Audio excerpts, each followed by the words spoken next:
বজালিৰ কটহবাৰীৰ দেশ সেৱাৰ বাবে উৎসৰ্গিত এটা পৰিয়াল পিতৃ পুত্ৰৰ লগতে খুৰাকেও দেশ মাতৃৰ সেৱা আগবঢ়াইছে। দেশ বুলিলে নালাগে আদেশ।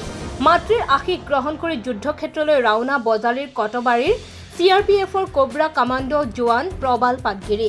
20 দিনৰ ছুটি বাতিল কৰি ছত্তীশগড়লৈ ৰাওনা বজালিৰ CRPFৰ কোবৰা জোৱান প্ৰবাল পাটগিৰি। খুৰাকেও সন্মুখৰ পৰা কাশ্মীৰৰ যুদ্ধত নেতৃত্ব দিছিল। নমস্কাৰ, মোৰ নাম শ্ৰী প্ৰবাল পাটগিৰি। মই CRPFৰ কোবৰা কামাণ্ডো বেটেলিয়নত আছোঁ। আমাক কালি ফোন কৰিছিল ৰাতিপুৱা যাবলৈ, ইউনিটত ৰিকল কৰিছে। মই এতিয়া যাম। প্ৰথমে আমাৰ দেশ, তাৰ পাছতে আমাৰ ঘৰ। কেতিয়া ফোন আহিছিলে আপোনাৰ? কালি ৰাতিপুৱা ফোন আহিছিল। কি জনাইছিলে আপোনাক? হা? আপোনাক কি জনাইছিলে তাৰ পৰা? আমাক ৰিকল কৰিছে, মানে জল্দি ইউনিটত ৰিপৰ্ট কৰক, সেইটোৱে কৈছে। কিমান দিনৰ ছুটীত আহিছিল? মই আছিলোঁ 20 দিন ছুটী, এতিয়া 10 দিনহে গ'ল, 10 দিন আৰু বাকী আছিল। এতিয়া নিজৰ ঘৰখন এনেদৰে দেশ সেৱাৰ অৰ্থে যাবলৈ ওলাইছে, কি হ'ব? দেশৰ কাৰণেতো যাবই লাগিব, দেশৰ কাৰণে আছোঁ, চব গোটেও যাব দেশৰ কাৰণে।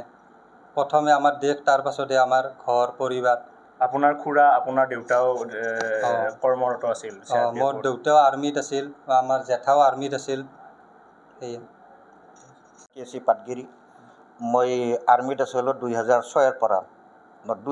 82ত মই ভৰ্তি হৈছিলোঁ আৰু 2006ত ৰিটায়াৰ হৈছোঁ।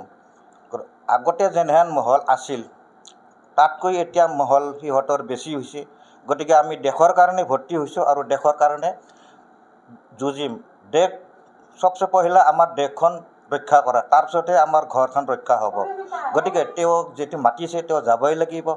যদি আমাকো মাতে তেনেহ'লে আমি। বজালিৰ পৰা হিৰণ্য কলিতাৰ ৰিপৰ্ট, এনি পলিটিকেল।